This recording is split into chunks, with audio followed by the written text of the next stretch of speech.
खुलुमबाय लोगोफोर, आं दिनै बे भिडिअ'आव नोंथांमोननो आसामनि साख्रिफोर जेरै Assam police, Assam direct recruitment, health department बायदि बायदि एग्जामाव फैफ्लेबाय थाग्रा आसामनि जिअ'ग्राफिनिफ्राय इम्परटेन्ट जिकेखौ लानानै फैलायबाय। लोगोफोर, बे भिडिअ'आ पार्ट 1 जागोन आरो जुदि नोंथांमोना माखासे पार्टखौबो नायनो लुबैयोब्ला अन्नानै चेनेलखौ लाइक, शेयार आरो साबस्क्राइबबो खालामबानो जाबाय, जाहाथे आं जेब्लानो भिडिअ'खौ हगारो अब्लानो नोंथांमोनाव सिगांग्रो सौहैनाय बायदि। दिनैनि गिबि सोंथियाव दं, आसामनि गासै हालामनि बेसेबां जौखोन्दोआ हाग्रामा सिङाव दं? अपसनाव दं ए 21 जौखोन्दो, बि 34 जौखोन्दो, सि 42 जौखोन्दो, डि 27 जौखोन्दो। बेनि थार फिननाया जाहैबाय बि 34 जौखोन्दो। नैथियाव दं, बबे बोसोराव असमियाखौ आसामनि मावख'आरि राव महरै नाजावनाय जादोंमोन? अपसनाव दं ए 1985, बि 1971, सि 1947, डि 1960। बेनि थार फिननाया जाहैबाय डि 1960। थामथियाव दं, बबे बोसोराव थख्लाय साहा बिजिरसं फसंथान गायसंनाय जादोंमोन? अपसनाव दं ए 1903, बि 1911, सि 1924, डि 1941। बेनि थार फिननाया जाहैबाय बि 1911। ब्रैथियाव दं, भारतआव ब्रह्मपुत्र दैमाया फ्राय किमि गोलाव? अपसनाव दं ए 900 किल'मिटार, बि 1000 किल'मिटार, सि 1500 किल'मिटार, डि 2100 किल'मिटार। बेनि थार फिननाया जाहैबाय ए 900 किल'मिटार। बाथियाव दं, गाहायाव होनाय बबे सा-सानजा रायजोआ आसामजों बयनिख्रुइबो गुसुंसिन सिमा रानलायो? अपसनाव दं ए नागालेन्ड, बि मिज'राम, सि त्रिपुरा, डि मणिपुर। बेनि थार फिननाया जाहैबाय सि त्रिपुरा। दथियाव दं, काजिरङा हायुङारि पार्कआ गाहायाव होनाय बबे सोरबिथिं ओनसोलाव दं?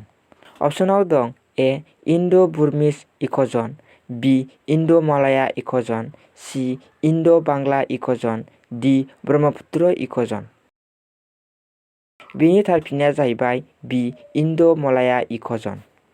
स्निथियाव दं, गाहायाव होनायफोरनि मादाव बबेया आसामाव बरदय सिलाजों सोमोन्दो गोनां?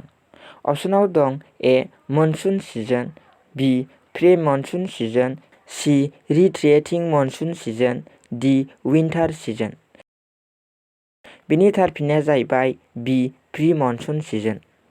दाइनथियाव दं, दावबायसनारि दावफोरनि गोबां गावखौ फोथैनायनि थाखाय मुंदांखा जाथिंगाया गाहायाव होनाय बबे जिल्लायाव दं?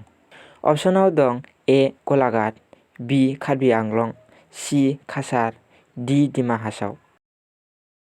बेनि थार फिननाया जाहैबाय डि डिमा हासाव। गुथियाव दं, बबे बोसोराव साहा निलाम मिरुखौ गायसननाय जादोंमोन? अपसनाव दं ए 1970, बि 1971, सि 1972, डि 1973। बेनि थार फिननाया जाहैबाय ए 1970। जिथियाव दं, आमसां वाइल्डलाइफ सेंक्सुवेरिया गाहायाव होनाय बबे जिल्लायाव दं? अपसनाव दं ए कामरुप मेट्र', बि दरं, सि बरपेटा, डि सनितपुर।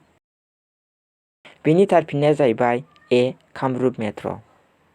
जिसेथियाव दङ, आसामनि बबे जिल्लायाव बयनिख्रुइ बांसिन साहा बागानफोर दं? अपसनाव दं ए सनितपुर, बि शिबसागर, सि दरं, डि डिब्रुगड़। बेनि थार फिननाया जाहैबाय डि डिब्रुगड़। जिनैथियाव दं, लैथो थालानिफ्राय आसामनि हानि जौथाइया जाबाय?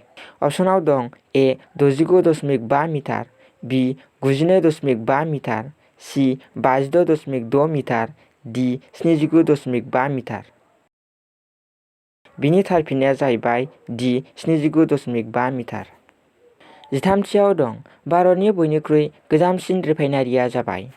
अपसनाव दं ए दिग्बय रिफाइनारि, बि बाराउनि रिफाइनारि, सि नुनमाथि रिफाइनारि, डि नुमलीगड़ रिफाइनारि। बेनि थार फिननाया जाहैबाय ए दिग्बय रिफाइनारि। जिब्रैथियाव दं, गाहायाव होनाय आसामनि बबे जिल्लायाव लेखा रोंथायनि हारआ बयनिख्रुइ बाङाइसिन? अपसनाव दं ए डिमा हासाव, बि धुबरी, सि कार्बि आंलं, डि हाइलाकान्दि। बेनि थार फिननाया जाहैबाय बि धुबरी। 15थियाव दं गाहायनि बबे बोसोराव आसामाव गिबियै साहा नागिरना दिहुननाय जादोंमोन? अपसनाव दं ए 1823, बि 1824, सि 1825, डि 1826। बिनि थार फिननाया जाहैबाय ए 1823। 16थियाव दं गाहायाव होनाय आसामनि बबे जिल्लायाव सुबुं अनजिमाया बयनिख्रुइ बांसिन? अपसनाव दं ए धुबरी, बि कामरुप, सि नगाव, डि बरपेटा। बिनि थार फिननाया जाहैबाय सि नगाव। 17थियाव दं गाहायाव होनाय आसामनि बबे जायगाया फेरेल गरायनि थाखाय मिन्थिजायो? अपसनाव दं ए नामेरि नेसनेल पार्क, बि गरम-पानि वाइल्डलाइफ सेंक्सुवेरि, सि डिब्रु-सैख'वा नेसनेल पार्क, डि बिनि मोनसेबो नङा। बिनि थार फिननाया जाहैबाय सि डिब्रु-सैख'वा नेसनेल पार्क। 18थियाव दं 2011 मायथाइनि सुबुं सानखोनि खारि बायदिब्ला आसामाव लेखा रोंथायनि हारआ फ्राय।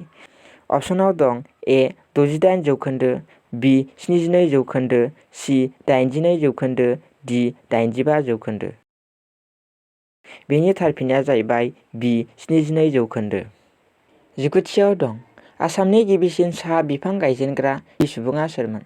अपसनाव दं ए गपिनाथ बरदलै, बि रुद्र सिंहा, सि मनिराम देवान, डि जादव पायें। बिनि थार फिननाया जाहैबाय सि मनिराम देवान। 20थियाव दं आसामा गाहायाव होनाय बबे हादरजों गेजेर हायुंआरि सिमा रानलायो?